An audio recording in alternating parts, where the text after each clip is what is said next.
Alors, sans plus tarder, j'inviterai la première startup, Aurélie Venn de Agorize Canada.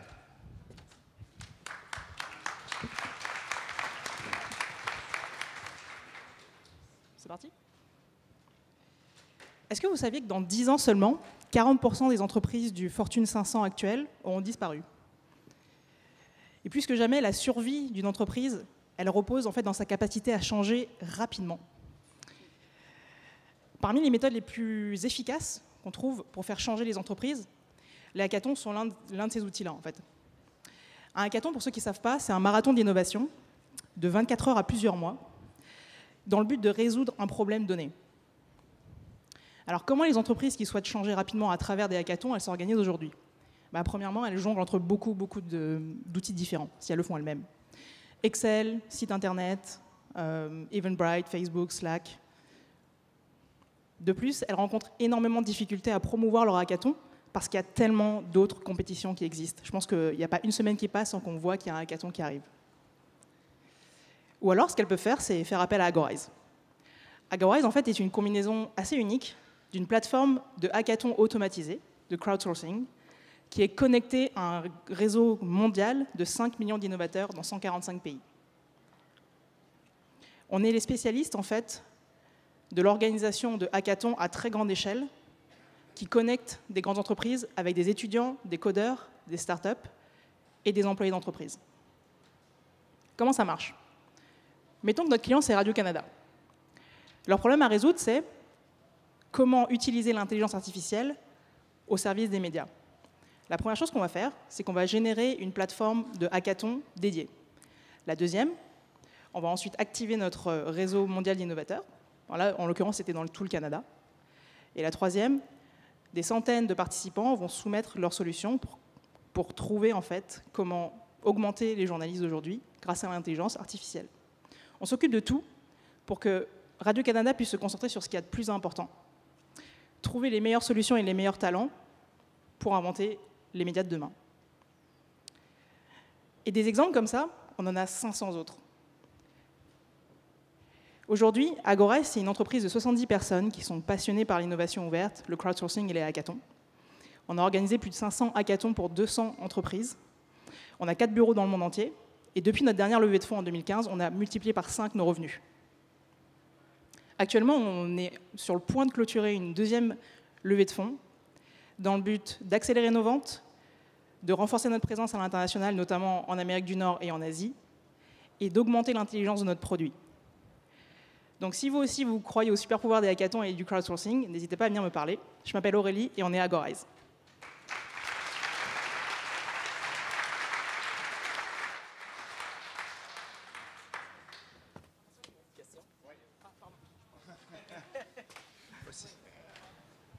Aurélie, peux-tu nous parler un petit peu plus de ton modèle d'affaires? Tu fais de l'argent comment? Comment on fait de l'argent, en fait, c'est très simple. C'est l'entreprise qui choisit le problème à résoudre qui nous paye. Les participants ne payent rien. Radio-Canada nous a, par exemple, rémunérés pour qu'on organise un hackathon en son nom. Pourquoi, en fait, on a choisi ce modèle d'affaires? C'est qu'en fait, c'est l'entreprise qui va... là où se trouve l'argent, c'est auprès des grandes entreprises. Et surtout, c'est eux qui vont premièrement bénéficier de tous les talents qui vont s'inscrire, mais également de toutes les solutions qui vont émerger. Notre panier moyen aujourd'hui, il est autour de 50 000 $ pour organiser un hackathon clé en main. Ça commence à partir de 50 000 $, ça peut monter jusqu'à 150 000, 200 000 $ par opération. Moi, je veux juste faire un commentaire. En fait, je suis super surprise parce que j'ai connu Agorize au tout démarrage il y a quelques années en France et je me disais, cet accent, c'est pas un accent d'ici. Et ils étaient 3 à galérer. C'est ça. dans mon accélérateur à l'époque, il s'appelle Charles Tout, le CEO. Il est génial. Et il y avait vraiment un truc à faire sur en fait la transformation numérique des grands groupes. Je suis trop fière de voir que vous en êtes là aujourd'hui. Bravo. Je suis trop contente de te voir. Surtout, je suis trop fan de toi. Juste pour info. C'est pas pour gagner que je dis ça. Rien à voir. Est-ce que tu peux nous parler rapidement de l'acquisition de clients puis le cycle de vente typique, c'est combien de temps environ? Le cycle de vente moyen, il est entre 3 et 6 mois. L'acquisition client, aujourd'hui, on a beaucoup de notoriété en Europe et on commence à avoir une notoriété grandissante ici. C'est beaucoup d'approches directes avec une équipe de commerciaux qui est supportée par une équipe de marketing et de génération d'opportunités commerciales. Et on a un succès de plus en plus grandissant aux États-Unis en ce moment d'ailleurs. On vient de décrocher le gouvernement fédéral américain sur un hackathon sur le futur de l'éducation aux États-Unis, par exemple. Est-ce que tes revenus sont récurrents? Oui. Aujourd'hui, on a actuellement 30% de nos clients qui sont sur une base de licence annuelle. Ça fait seulement même pas un an qu'on commercialise cette solution, ce qui nous permet finalement d'équiper les grands comptes d'une plateforme à l'année où ils pourront lancer autant de hackathons qu'ils le souhaitent. Et donc, c'est sur la base d'un abonnement annuel renouvelable. Salut. Salut. C'est quoi la valeur ajoutée d'utiliser une plateforme de hackathon versus engager directement une firme de services professionnels pour résoudre le problème? Quand tu fais appel à un cabinet de conseil aujourd'hui, tu vas avoir 3, 4, 5 consultants qui vont arriver. Là, on te propose d'avoir jusqu'à 45 000 cerveaux qui vont travailler pour toi. C'est une question de rapidité? C'est surtout une question de rapidité. En seulement 3 à 4 mois, des entreprises récupèrent des centaines, voire des milliers de projets innovants, tout en ayant accès à un pool de talents potentiels qui sont des recrues potentielles aussi à recruter dans leur entreprise. Merci.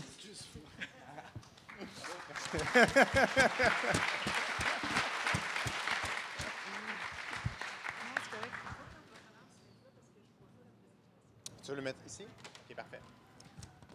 Alors, j'inviterai sans plus tarder Laurent Dallaire de Laboratoire Inodal.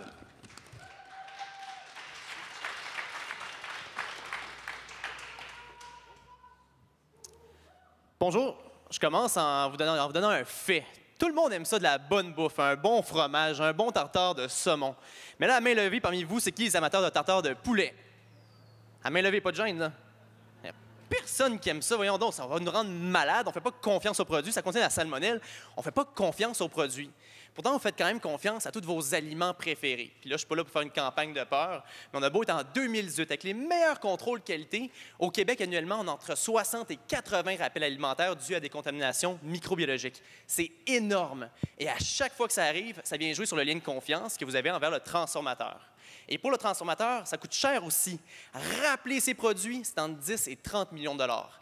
La perte de revenus due à la perte de confiance, elle est estimée entre 30 et 90 millions de dollars, et ce, sans compter l'impact négatif sur l'image de marque qui, elle, est inestimable. Et là, qu'est-ce que le transformateur fait pour garder la confiance de vous, le consommateur? Bien, ce n'est pas évident parce que vous êtes vraiment exigeant. Vous voulez des produits naturels, sans sel, sans agents chimiques, qui durent longtemps, qui sont frais, qui sont pathogènes et qui ont peu ou pas d'impact sur l'environnement. Donc, comment on fait pour venir joindre les deux bouts? Avoir un aliment qui est sécuritaire et naturel. Eh bien, c'est là que Inodal vient innover avec la bioconservation par l'ajout de cultures protectrices.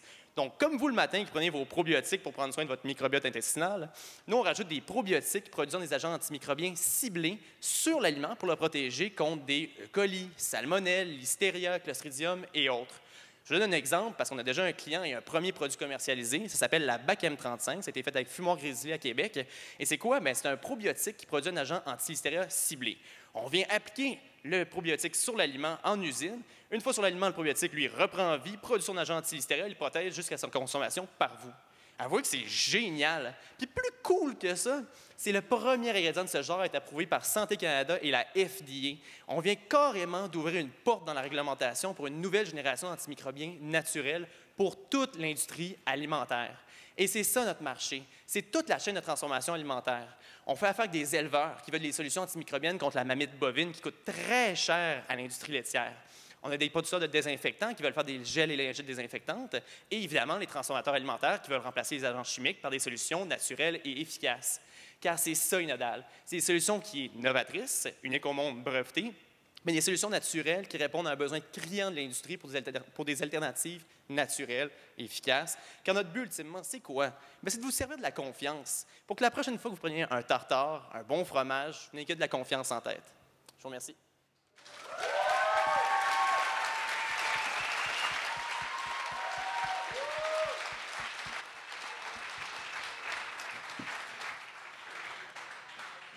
Beau pitch. Tu as littéralement un fan club ici. Est-ce que tu peux nous parler de ton client type, puis aussi un peu parler du modèle d'affaires? Oui, bien dans le fond, nos clients types, c'est vraiment les grands transformateurs alimentaires. Donc, ceux qui font beaucoup de volume. Actuellement, nous, ce qu'on fait dans notre modèle d'affaires, c'est de travailler avec dans une première étape, travailler avec différents secteurs, des représentants de chacun des leaders, des leaders de chaque industrie pour arriver avec des vitrines technologiques, de dire que moi, demain matin, si j'ai un leader dans le domaine du port qui intègre mes produits, après, ça va venir faire débouler les autres transformateurs parce qu'on a déjà un joueur qui fait confiance. Puis actuellement, nous, on sort d'une chaire industrielle à l'Université Laval où on a justement tous ces représentants-là qui ont déjà un intérêt car investissent déjà dans la recherche, puis on fait déjà des projets aussi avec eux pour arriver avec des solutions clés en main pour eux en usine. Tu génères des revenus, tu as des ententes de distribution, ça ressemble à quoi? On a déjà un premier produit où on produit, dans le fond, avec un distributeur dans les produits marins, avec Fumoir Grizzly actuellement, qui vont commencer à commercialiser. Eux l'utilisent même dans leur usine actuellement. Ils vont commencer à commercialiser aux États-Unis, dans toute l'industrie des produits marins. Puis actuellement, on fait des projets justement avec des joueurs dans différents secteurs, comme les produits désinfectants, pour arriver avec des solutions avec eux, clés en main pour justement ces secteurs-là. S'il vous plaît, là. Je suis tout seul sur scène, là, puis ça me rend mal à l'aise. Bravo pour ce pitch, parce que l'énergie a été incroyable et tu nous as tous fait rire. Moi, je me demande en fait en quoi c'est un must-have pour l'industriel, parce que c'est pas ça qui va le sécuriser 100%. En effet, il n'y a aucune solution unique, on s'entend à la base. Le gros mouvement qu'on voit, puis ça vient aussi du consommateur, c'est d'aller vers le clean label. On veut retirer les agents chimiques, mais on ne le fera pas tant qu'on n'aura pas d'alternatives qui sont solides. Puis nous, ce qu'on fait, dans le fond, c'est vraiment des protéines qui sont ultra ciblées, très efficaces. On est pratiquement à être un antibiotique. Donc, on est loin des alternatives naturelles pseudo-efficaces. On fait des sels de céleri, puis on espère que ça marche. Nous, on est une réelle alternative pour vraiment retirer graduellement les agents chimiques par des alternatives qui vont pouvoir pallier justement à ce manque-là, sinon même améliorer le statut. Et qu'est-ce qu'il faudrait faire ou prouver pour les remplacer complètement? C'est un peu ça dans le fond, notre expertise. Dans le fond, on est des microbiologistes. Nous, dans le fond, à chaque fois qu'on veut implanter un produit, on ajoute notre ingrédient, on rajoute le contaminant à des concentrations hallucinantes, puis on vient justement démontrer qu'il y a inhibition pour rassurer le consommateur et le transformateur. Merci beaucoup.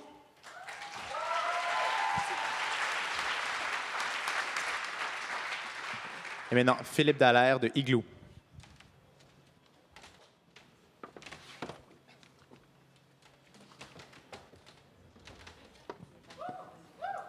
Bonjour à tous, je me présente Philippe Dallaire, président cofondateur de l'entreprise Igloo. Un micro fonctionne pas.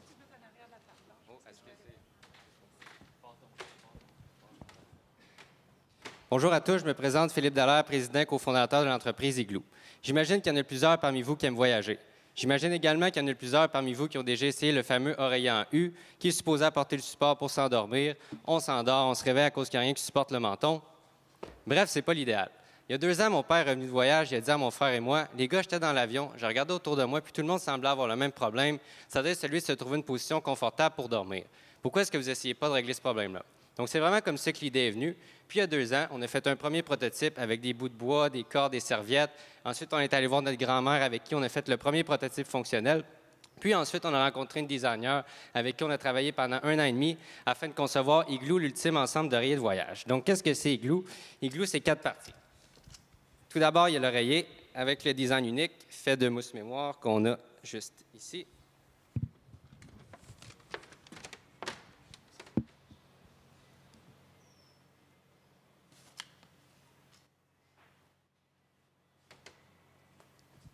On vient placer l'oreiller comme ça ici, donc fini le problème de se réveiller à cause d'une tête penchante. On a également fait en sorte que l'oreiller vienne 2 fois plus haut pour donner 2 fois plus de support, en plus de couper le son ambiant.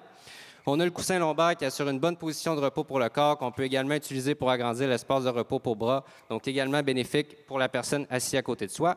Puis, on a le deuxième mode de transport, donc le deuxième sac qu'on a ici à l'intérieur. Donc, on peut évidemment mettre oreiller, coussin à l'intérieur, mais aussi livre, iPad et tout ce qu'on veut. Puis, on vient placer l'élastique qui est doux alentour de son cou. Donc, le sac vient en avant de soi, puis on insère ses bras à l'intérieur de la pochette kangourou. Puis, chaque igloo vient avec des bouchons et un loup pour vous donner l'ultime expérience de relaxation. Donc, notre marché principal est composé de hommes et femmes âgés de 21 ans et plus qui voyagent au moins 1 fois par année, que ce soit en avion, en train ou en voiture. Pour nous permettre d'atteindre notre marché cible, on est quotidiennement actifs sur les réseaux sociaux.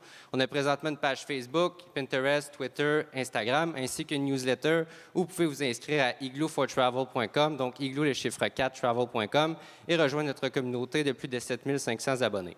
Un autre segment de marché consiste des athlètes, puisqu'on sait que les athlètes sont souvent en déplacement pour leur compétition. Donc, arriver reposés à destination va être un grand avantage face à leurs compétiteurs. Puis, on envisage également d'améliorer le confort des personnes âgées, puisqu'on sait que certaines d'entre elles ont de la difficulté à garder une position naturelle et confortable sur de longues périodes. Donc, Igloo a été approuvé par 2 médecins, une rhumatologue et une physiatre, comme quoi l'ensemble améliore la qualité et la posture de l'utilisateur. Igloo est présentement disponible sur notre site Web, ainsi que dans 5 points de vente à travers le Québec. L'oreiller, le loup, les bouchons et le sac de compression sont disponibles au prix de 35 $, le coussin lombaire et la pochette pour bras au prix de 20 $ et l'ensemble complet au prix de 50 $. Donc, on est extrêmement fiers de notre produit sur le marché. On est convaincu qu'Igloo va rehausser la qualité de confort de milliers de personnes au cours des prochaines années. On a bien hâte de rencontrer quelqu'un qui va être aussi motivé et passionné que nous à rendre cette vision une réalité. Merci.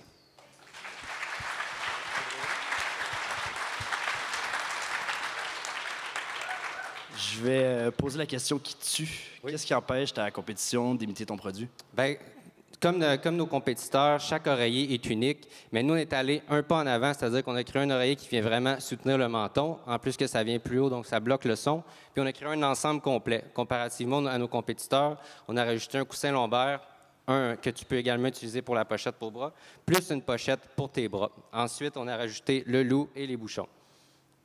Est-ce que tu as fait des ventes ou des pré-ventes, puis tu vas distribuer comment? Oui, c'est-à-dire que depuis notre lancement, le 23 décembre 2017, on a récolté plus de 52 000 $ de ventes. Puis là, on est présentement au-dessus de 80 précommandes pour la prochaine commande qui va arriver la mi-août. Donc, tu prends les commandes en ligne, c'est ça? Exactement, directement sur notre site Web. Les gens peuvent précommander. Donc, c'est exactement. Ton but dans les prochains 24 mois, c'est d'amener l'entreprise à quel niveau? Donc là, présentement, on focus vraiment sur le marché québécois. Ensuite, on va agrandir à travers le Canada, les États-Unis. Et d'ici 2 ans, on va être à travers l'Europe également. Puis d'ici 5 ans, en Asie aussi.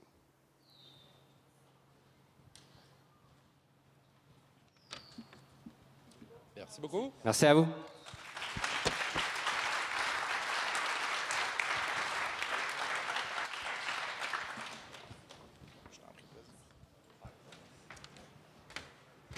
Alors, j'inviterai Julie Leleu de Catspad.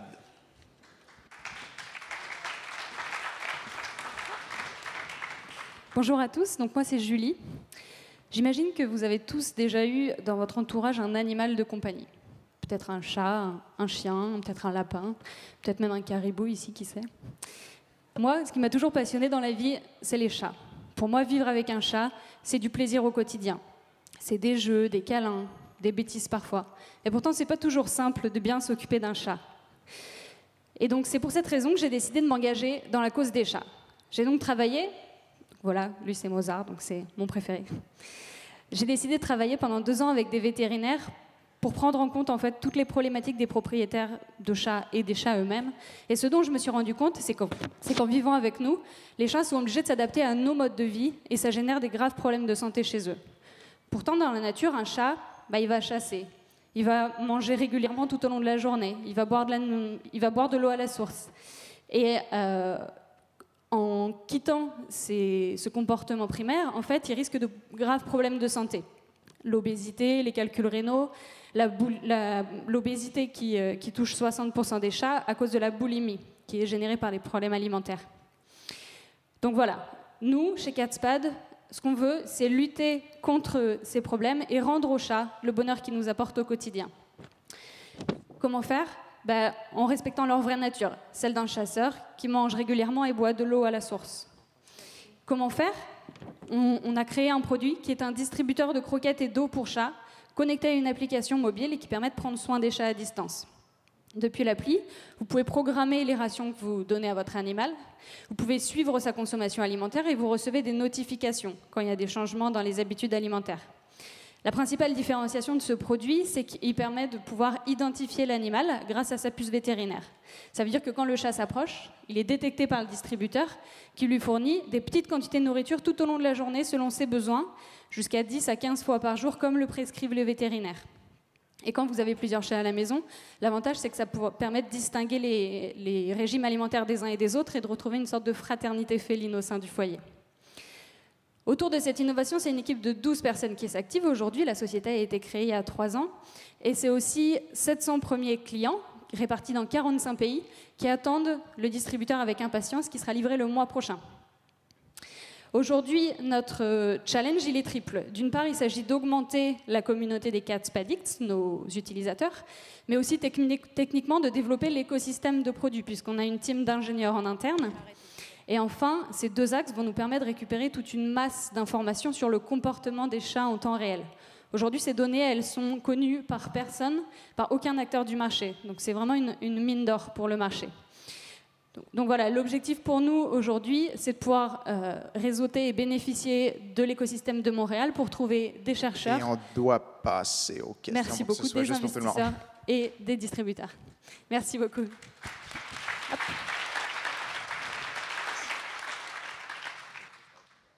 Est-ce que vous avez pensé à d'autres verticales que les chats? Oui, tout à fait. En fait, à la base, c'était un produit qu'on avait conçu pour les chats et les chiens.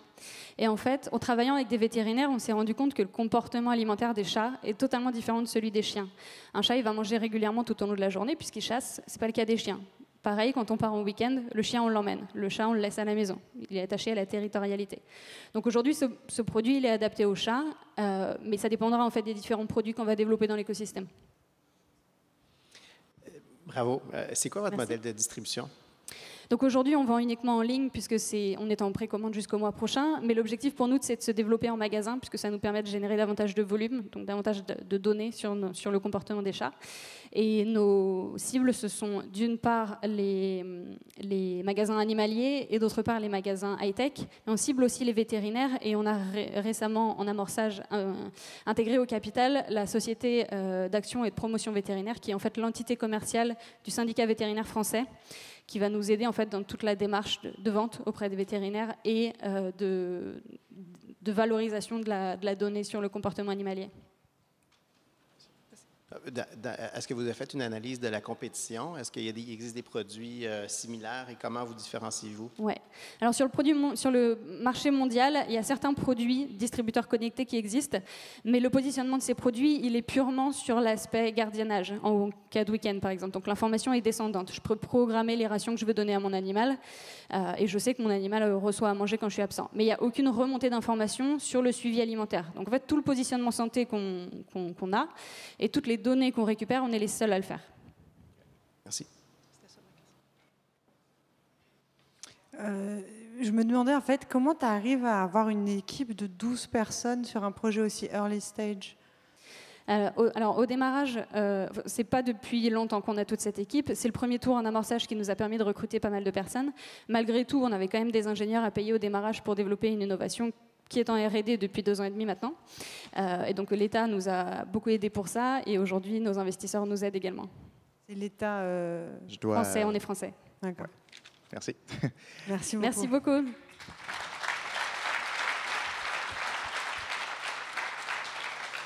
J'inviterai Francis Campbell de Expedibox. Bien, bonjour à tous. Mon nom est Francis Campbell, fondateur d'Expedibox. À main levée, qui parmi vous a déjà eu des problèmes avec la réception d'un colis à domicile? Donc, un colis qui peut avoir été laissé à la vue de tous, abîmé par les intempéries, qui a été volé, ou encore vous avez eu à faire un long détour pour aller le chercher. Bon, eh bien, sachez que vous n'êtes pas les seuls. Au Canada seulement, en 2016, il y a eu 650 millions de colis qui ont été livrés. Et avec un taux d'augmentation annuel de 30 %, on s'attend à ce qu'il y en ait plus de 1 milliard à livrer pour 2020. Autant de colis à livrer, ça fait des problèmes, et le problème ici s'appelle le last mile. Ce sont les derniers kilomètres et les derniers mètres à franchir pour se rendre chez le consommateur et lui remettre son colis en main propre. Malgré le fait que ça ne représente qu'une infime partie du trajet à parcourir, c'est 30 % du coût total de livraison. En 2016, ça représentait 1,7 milliard de dollars de pertes. Et c'est ici qu'Expedibox entre en jeu. Notre solution permet d'optimiser le parcours des livreurs, de diminuer les coûts du last mile, d'assurer la livraison de tous les colis dès la première tentative, tout en augmentant votre satisfaction. Expedibox, c'est un réseau de casiers intelligents connectés, disponible 24/7, situé à proximité de chez vous, dans des dépanneurs, pharmacies, épiceries, centres d'achat, immeubles à condos et j'en passe. Ce sont des casiers sécurisés où les livreurs peuvent déposer vos colis si vous n'êtes pas disponible lors de la cueillette. Une fois déposé, vous allez recevoir un message texte qui vous informe de la géolocalisation du casier ainsi que le code d'activation unique pour le retirer. Il faudrait juste par la suite que vous rentrez sur place, quand bon vous semble, matin, midi, soir, fin de semaine, composer le code à l'écran tactile, prendre votre colis et partir. C'est simple, c'est efficace et c'est hyper utile. Donc, on a déjà une entreprise de livraison très intéressée par notre service. C'est un sous-traitant d'Amazon qui livre 9 millions de colis par année. 9 de ces colis ne peuvent pas être livrés dès la première tentative. Ce sont donc tous des colis qui peuvent se retrouver dans notre solution. Avec un frais d'utilisation d'1,30 $ par colis déposé, on estime pouvoir faire un chiffre d'affaires dépassant le million de dollars avec ce seul client qui possède moins de 1,4 % du marché canadien. Donc, Expedibox, ce n'est pas le seul casier intelligent qui existe. Par contre, on est la seule plateforme 100% ouverte, bidirectionnelle. Par ici, je veux dire que nos casiers peuvent être utilisés par toutes les entreprises de livraison, tous les commerçants et tous les consommateurs. En plus, nos casiers peuvent envoyer des colis à 60% du coût d'une livraison normale. Et tout ça grâce à un nouveau partenariat qu'on a signé. Donc, en plus de tout ça, nos casiers peuvent être loués au prix de 200 $ par mois et être intégrés directement dans une chaîne logistique existante de toute entreprise qui souhaiterait en profiter. Donc, Expedibox, dans la dernière année, a réussi à lever 70 000 $ de financement. Ce qui est parfait, ça nous permet d'amorcer notre phase test qui va commencer en automne prochain. Donc, l'objectif, c'est de vous rendre accessible une quinzaine de boîtiers dans les prochains mois, autant à Montréal qu'en Estrie, pour bien commencer à amorcer le service. Une fois fait, l'objectif, c'est de se rendre beaucoup plus loin. On a comme objectif d'en installer plus de 3 000 dans tout le Canada d'ici 2022. Pour ce faire, il nous faut encore 2 choses primordiales. Ce qui veut dire, je suis toujours à la recherche d'un ou d'une partenaire d'affaires pour ma solution, ainsi qu'un investissement de 400 000 $ qui servira à installer 125 nouveaux casiers sur le territoire canadien le plus tôt possible. Donc, si vous voulez joindre l'aventure, vous pouvez venir me voir à tout moment. Ça me fait plaisir de vous en parler davantage. Je m'appelle Francis Campbell, CEO et fondateur d'Expedibox. Merci.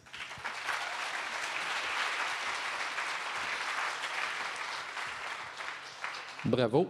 Merci. Tu génères des ventes déjà ou tu parles avec des Postes Canada de ce monde parce que c'est eux tes clients finalement? Ouais. C'est pas Post Canada, mais tous les autres. En fait, notre marché, c'est les petits et moyens distributeurs, donc moins de 30 millions de colis livrés. Donc, pour l'instant, on a 3 entreprises intéressées par notre service. On en a 2 dans les environs de l'Estrie, puis on en a un ici qui est à Montréal, mais aussi dans tous les grands centres canadiens. Elle est bâtie où, ta boîte? Les bâtis, présentement, en fait, on essaie 2 modèles. On a une équipe de design qui travaille ici, en fait, une équipe de design de Montréal qui travaille sur un casier. Puis, on travaille aussi en parallèle pour vérifier le modèle puis être sûr de pouvoir... Pour se rendre à 3000, il faut avoir des fournisseurs étrangers. Donc, on valide présentement avec une entreprise russe puis 2 entreprises chinoises pour la production. Est-ce que tu peux me parler de la logistique pour l'installation des boîtes, mais aussi la réparation? En fait, pour l'instant, notre objectif, c'est de fonctionner en fait, le déploiement se fait au fur et à mesure qu'on a nos boîtiers. Ce qui veut dire, donc, on va faire une commande qu'on va pouvoir directement mettre sur place. On a une équipe qui va s'occuper de l'installation sur place. Par la suite, pour le marché québécois, on va développer notre propre équipe de soutien technique. Par la suite, on a un modèle plus à la franchise pour l'entretien par la suite dans les autres provinces du Québec. Je comprends que vous êtes propriétaire des boîtes. C'est pas votre client qui l'a... Exactement, on reste propriétaire à 100%. Pensez peut-être louer les boîtes? Comment ça fonctionne, le modèle d'affaires? Exactement. En fait, on a 2 modèles d'affaires. Il y a le fait qu'on installe nous-mêmes nos boîtiers, on loue l'utilisation. Si c'est pour les entreprises de livraison, c'est en fonction du quota de colis livrés par mois. Puis, on a aussi la possibilité de louer justement nos casiers à 200 $ par mois pour, par exemple, les propriétaires de condos qui aimeraient en faire profiter leurs membres comme élément différenciateur. Ou encore une chaîne logistique, comme exemple, Home Depot vient d'investir 11 millions de dollars dans leur stratégie de casiers intelligents. Leurs casiers se retrouvent directement dans leurs édifices. Donc, pour pouvoir faire du click and collect. Donc, faire un achat en ligne directement, aller chercher en magasin. Walmart a fait la même chose dans les dernières années. Donc, nous, on va pouvoir offrir à tout autre détaillant de plus petite taille qui n'ont pas tous un budget de milliards de dollars, la technologie. Donc, on leur fournit le soutien technique, la technologie contre un paiement mensuel. Merci. Bien, merci beaucoup.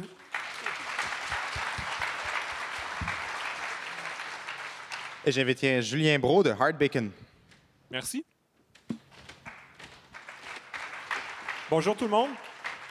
Oups, j'ai déjà fait une erreur. Avant de commencer, j'aimerais juste vous poser une question. Ceux qui aimeraient être plus riches dans le futur, levez votre main. Et là, je vois beaucoup de gens qui ont envie d'être pauvres dans le futur. Levez votre main si vous voulez être plus riche dans le futur. Donc, OK, il y a quand même du monde qui veut être pauvre. Là, j'ai une autre question.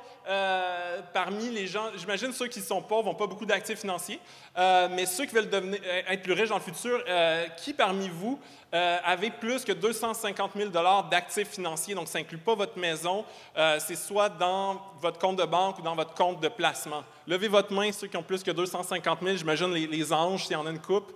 Il y en a 1, 2, 3. Wow! OK. Donc, Bon, je ne me suis pas présenté, by the way. Mon nom, c'est Julien Brault. Je suis le PDG et cofondateur de Hard Bacon. Et Hard Bacon, qu'est-ce qu'on fait? C'est on fait une application mobile qui se connecte à tous vos comptes, analyse votre portefeuille d'investissement et fait votre planification financière pour vous, de manière à ce que vous puissiez être plus riche dans le futur.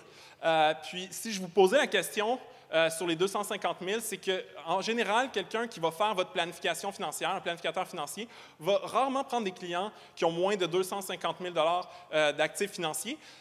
Puis les conseillers qui vont prendre les plus petits clients ne vont pas faire de planification financière, ça va être très transactionnel, va vous vendre des fonds, puis il va disparaître. L'alternative, c'est un compte de courtage en ligne. Vous gérez votre argent vous-même, mais c'est très, très facile de faire des erreurs qui coûtent cher. Finalement, les robots conseillers, ils vont gérer votre argent pour vous, mais ils vont faire les mêmes investissements pour tout le monde, donc ce n'est pas très personnalisé. Nous, qu'est-ce qu'on règle, en fait, c'est qu'on vous aide à gérer votre portefeuille puis à mieux comprendre la performance de votre portefeuille. Puis, la triste réalité, c'est que les gens qui investissent par eux-mêmes font 3 à 4 de moins de rendement que le marché. Donc, oui, ils économisent 3 de frais, mais parce qu'ils n'appliquent pas des règles assez simples, ils ont un rendement inférieur. Donc, ça, c'est notre application mobile. En fait, on liste tous les titres financiers que vous avez, on analyse vos rendements, puis on vous présente des portefeuilles modèles puis des listes de titres financiers en fonction de vos intérêts. On analyse votre portefeuille, puis on génère des textes personnalisés qui sont très simples à comprendre pour que vous puissiez rectifier le tir. Ça, c'est notre module de planification financière. On a lancé l'application en février. Déjà, nos utilisateurs gèrent plus que 77 millions de dollars d'actifs de comptes qui sont liés à notre plateforme.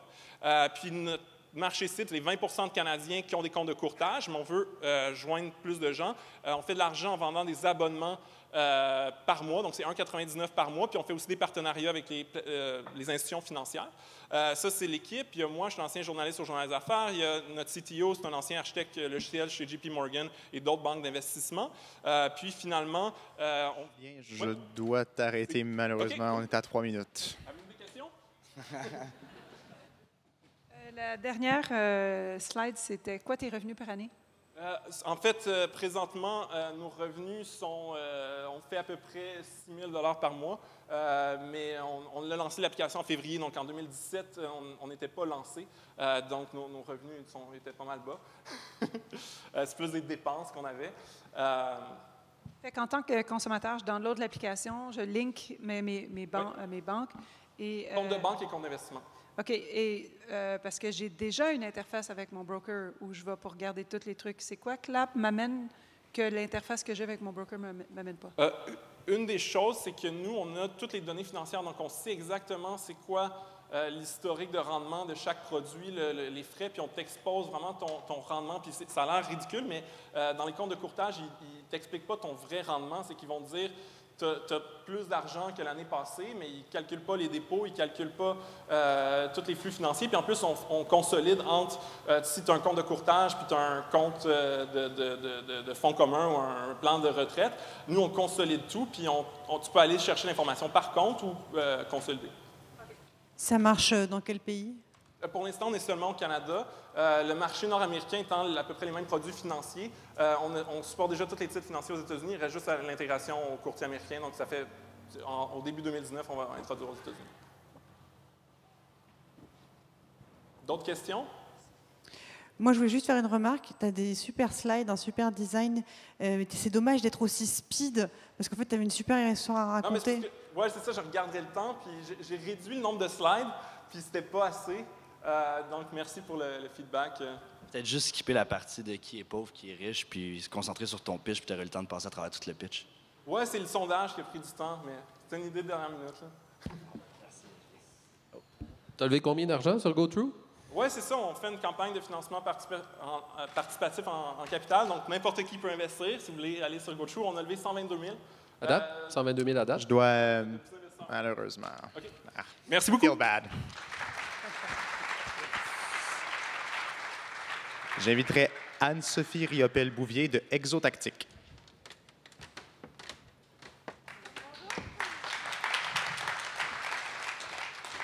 Oui, ça va aller mieux avec le micro. Vous allez probablement mieux m'entendre. Donc oui, c'est ça, je m'appelle Anne-Sophie. J'ai un baccalauréat en administration des affaires, mais en fait, j'ai appris à piloter des avions avant d'apprendre à conduire des autos.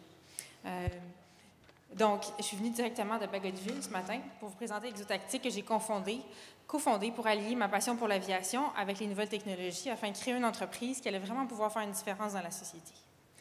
Donc, Exotactic offre un service de support aérien spécialisé avec des drones pour aider les intervenants d'urgence. Donc, on va faire survoler les zones d'intervention avec différents types de caméras pour donner un point de vue aérien aux intervenants pour qu'ils puissent prendre des meilleures décisions plus rapides.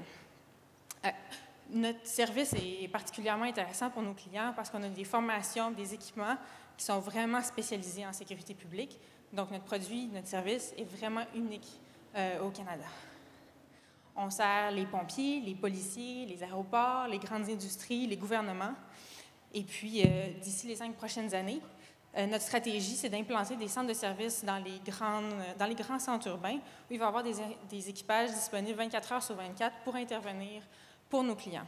Donc, on vise 12 grands centres urbains pour un total d'environ 20 points de service. On prévoit 2,5 millions de revenus par année par centre de service. Donc, d'ici 5 ans, on prévoit des revenus récurrents annuels de 50 millions de dollars. Rien de moins. Donc, une journée là, dans la vie d'un équipage Exotactic, là, on voit ici un exemple d'un incendie. On a survolé avec une caméra d'imagerie thermique et puis on a pu aller détecter des incendies que les pompiers ne pouvaient pas voir à partir du sol. Dans les grands événements, on peut s'assurer que tout le monde est en sécurité en supervisant les mouvements de la foule. Ainsi, les sauvetages en forêt, on voit avec une caméra d'imagerie thermique les taches blanches et des gens qu'on peut voir, qu'on ne verrait pas nécessairement la nuit ou cachés dans la forêt. On offre des services journaliers ou annuels, dépendamment de la grosseur du contrat et du service, de dédication du service qu'on doit obtenir. Exotactic est actuellement valorisé à 1 500 000 $. On a plusieurs investisseurs d'Orange Québec, des gens comme Femmes et Sœurs, BDC, Ville de Québec, Desjardins qui nous ont prêté plusieurs fonds. Et on est fiers d'être une entreprise majoritairement propriété féminine. Donc, on vous fait un clin d'œil, mesdames, pour investir dans Exotactic. Mais messieurs, vous êtes aussi bienvenus. On complète une ronde de financement, on recherche encore 225 000 $. Et puis, c'est ça, c'est une belle occasion. On finance l'exécution de cette stratégie-là pour implanter des points de service partout dans le nord-est de l'Amérique du Nord. Et puis, vous êtes bienvenus à joindre l'équipe là, pour faire une différence, là, puis démarquer le Québec et être leader en sécurité publique.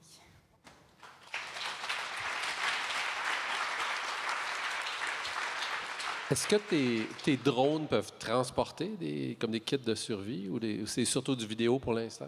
Ah non, on a déjà fait des tests pour transporter, par exemple, des tests. On l'a fait, on a transporté des vestes de sauvetage qu'on pourrait amener à quelqu'un, par exemple, qui est pris sur une glace l'hiver ou dans une rivière. Est-ce que vous achetez les drones ou est-ce que vous avez bâti une technologie qui est sur le drone ou vous achetez les drones puis vous ne faites que... On doit faire un peu des deux, en fait, parce que on a un ensemble de technologies très variées.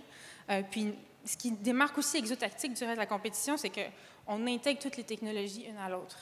Donc, on doit faire un petit peu de conception pour faire les liens, pour que toutes les technologies soient maximisées, puis qu'ils aident vraiment les clients pour ce qu'ils ont besoin de faire. Là. Donc, à chaque client, c'est très spécialisé. Vous achetez les drones où? On a eu des fournisseurs au Québec. On doit faire affaire avec la Chine aussi, mais par exemple, on fait affaire avec l'Université de Sherbrooke pour complémenter les technologies puis les rendre plus pointues. Avec la Chine, c'est ça, t'as dit? Oui. Et pourquoi? Beaucoup de pièces qui sont faites en Chine actuellement qu'on ne peut pas acheter ailleurs. Mais je veux dire, pourquoi tu fais cette tête-là? Bien, on préfère encourager les entreprises locales. On travaille actuellement avec une entreprise de Montréal, d'ailleurs, pour remplacer ces pièces-là qu'on n'apprécie pas nécessairement. Okay. Et qui est le client à part l'armée, ou je ne sais pas d'ailleurs, qui achète? Beaucoup les municipalités qui ont des services de police, des services incendie, les gouvernements qui vont financer aussi les municipalités pour avoir ces services-là, les grandes industries qui ont des besoins de sécurité pour des inspections. Je vais prendre la question au bon. Les villes sont reconnues pour avoir un cycle de vente extrêmement long et pénible. Ton cycle de vente moyen comment en ce moment? Puis tu as combien de villes présentement qui utilisent votre service? En ce moment, on a quelques villes qui utilisent notre service là, de façon ponctuelle. Le cycle de vente, je dirais, pour notre produit vedette,